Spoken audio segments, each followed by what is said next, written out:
वोल्गा नदी के किनारे बसे रूस के कजान शहर में आज यानी 22 अक्टूबर से ब्रिक्स के 16वें शिखर सम्मेलन का आगाज होने जा रहा है। ब्रिक्स के 16वें शिखर सम्मेलन की खास बात यह है कि इस बार समूह में 4 नए सदस्य देश ईरान, मिस्र, इथियोपिया और संयुक्त अरब अमीरात भी शामिल हो रहे हैं। नमस्कार, आप देख रहे हैं डीसी न्यूज इंडिया और मैं हूं आपके साथ संजय मिश्रा।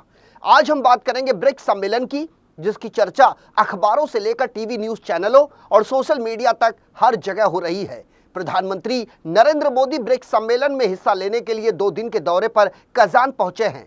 यहां पहले बंद कमरे में बातचीत होगी और फिर ओपन प्लेनरी में होगी, जिसमें पीएम मोदी कई नेताओं से द्विपक्षीय वार्ता करेंगे। लेकिन इससे पहले क्या आप जानते हैं कि ब्रिक्स क्या है? भारत का दबदबा इस बार क्यों अधिक बढ़ गया? 4 नए देशों को ब्रिक्स में शामिल कराने में भारत का क्या अहम योगदान है? 2 दिवसीय ब्रिक्स सम्मेलन का एजेंडा आखिर है क्या? आइए इसे विस्तार से जानने की कोशिश करते हैं। सबसे पहले आपको बता दें कि ब्रिक्स 5 उभरती अर्थव्यवस्थाओं का एक अंतर्राष्ट्रीय समूह है, जिसमें ब्राजील, रूस, भारत, चीन और दक्षिण अफ्रीका शामिल हैं। हालांकि इस बार 4 नए देश इसमें शामिल हो गए हैं, जिनमें ईरान, मिस्र, इथियोपिया और संयुक्त अरब अमीरात का भी समावेश है। इसका मुख्य मकसद आर्थिक विकास, आपसी सहयोग और वैश्विक मंच पर सामूहिक आवाज उठाने के लिए एक मंच प्रदान करना है। आज वर्तमान में यूरोपीय यूनियन को पीछे छोड़कर ब्रिक्स दुनिया का तीसरा ताकतवर आर्थिक संगठन बन चुका है। दरअसल 3 स्टेज में बना ये ब्रिक्स संगठन, जिनमें पहला स्टेज है रिक, दूसरा है ब्रिक और तीसरा है ब्रिक्स। रिक यानी RIC। इसके बारे में कहा जाता है कि साल 1990 के दशक में दुनिया की विदेश नीति में अमेरिका के दबदबे को चुनौती देने और आपसी संबंधों को मजबूत करने के लिए 3 देशों रूस, इंडिया और चीन ने मिलकर एक संगठन बनाया, जिसे शॉर्ट फॉर्म नाम दिया गया है रिक। उस वक्त इस समूह की अध्यक्षता रूसी नेता येवगेनी प्रिमाकोव ने की। अब बात दूसरे स्टेज की, जिसे ब्रिक यानी BRIC के नाम से जाना जाता है।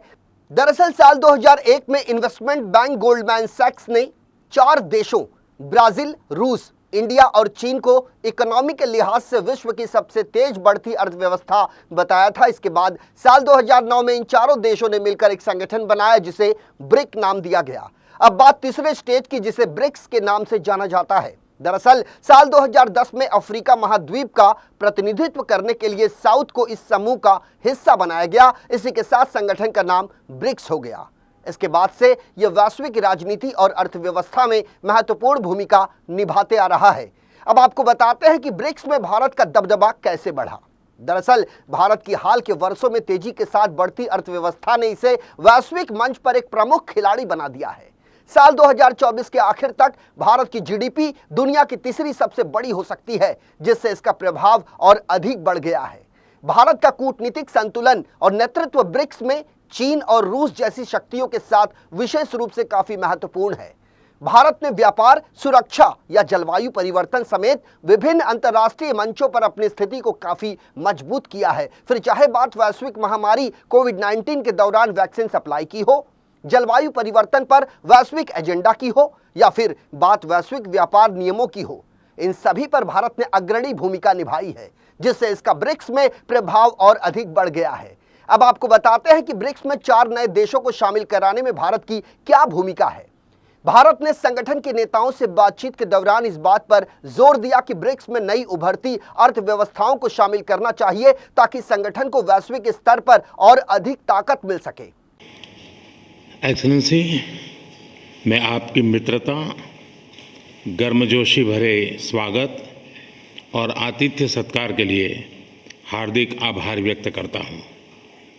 मेरे लिए खुशी की बात है कि ब्रिक्स समिट के लिए कजान जैसे खूबसूरत शहर में आने का अवसर मिला है। इस शहर के साथ भारत के गहरे और ऐतिहासिक संबंध रहे हैं।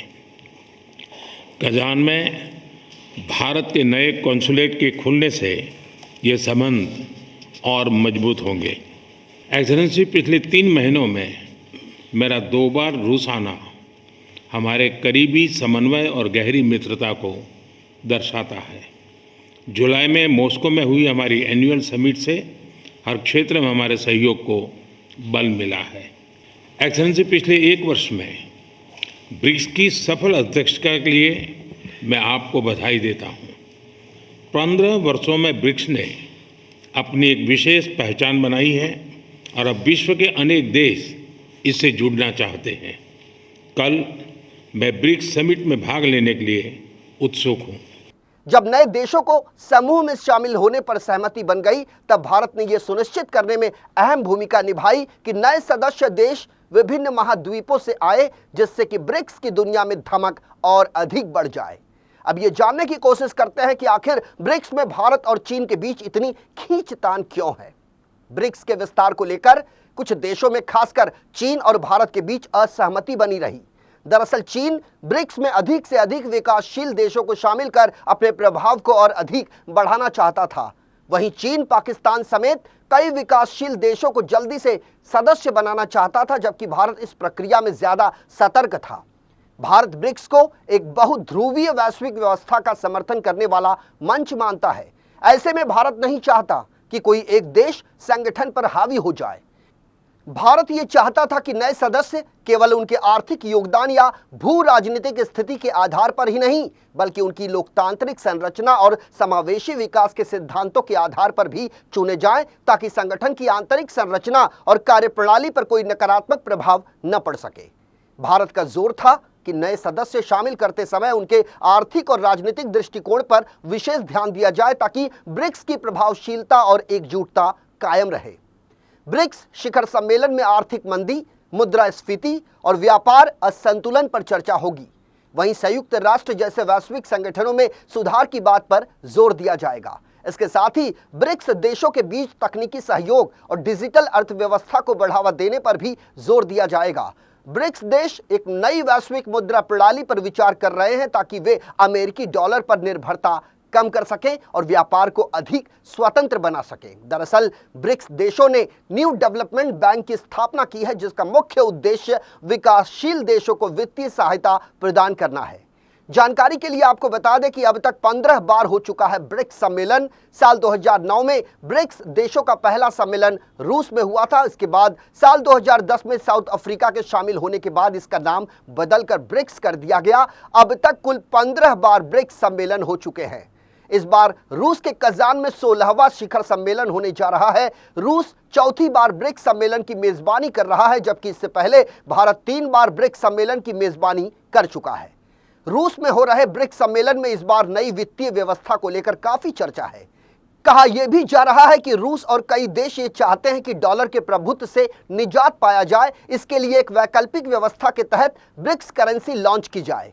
ब्रिक्स ब्रिज एक बहुपक्षीय डिजिटल भुगतान प्रणाली है, जिसे ब्रिक्स देशों के बीच आर्थिक लेन देन को आसान और सुरक्षित बनाने के लिए विकसित किया जा रहा है। इसका मुख्य उद्देश्य डिजिटल और राष्ट्रीय मुद्राओं में लेन देन की सुविधा देना है, ताकि बाहरी राजनीतिक दबाव और प्रतिबंधों से मुक्त होकर ब्रिक्स देशों के बीच व्यापार और वित्तीय सहयोग को बढ़ावा दिया जा सके। ब्रिक्स ब्रिज की 10 प्रमुख बातें हैं। पहला है स्वतंत्र डिजिटल प्लेटफॉर्म, जिसमें ब्रिक्स ब्रिज एक स्वतंत्र भुगतान और निपटान प्रणाली होगी, जो ब्रिक्स देशों को अपने वित्तीय लेन देन को बाहरी हस्तक्षेप और प्रतिबंधों से बचाने में मदद करेगी। दूसरा है राष्ट्रीय मुद्राओं में लेन देन। इस प्लेटफॉर्म के माध्यम से ब्रिक्स देशों के बीच व्यापार राष्ट्रीय मुद्राओं और डिजिटल मुद्राओं में किया जा सकेगा, जिससे डॉलर पर अधिक निर्भरता नहीं होगी।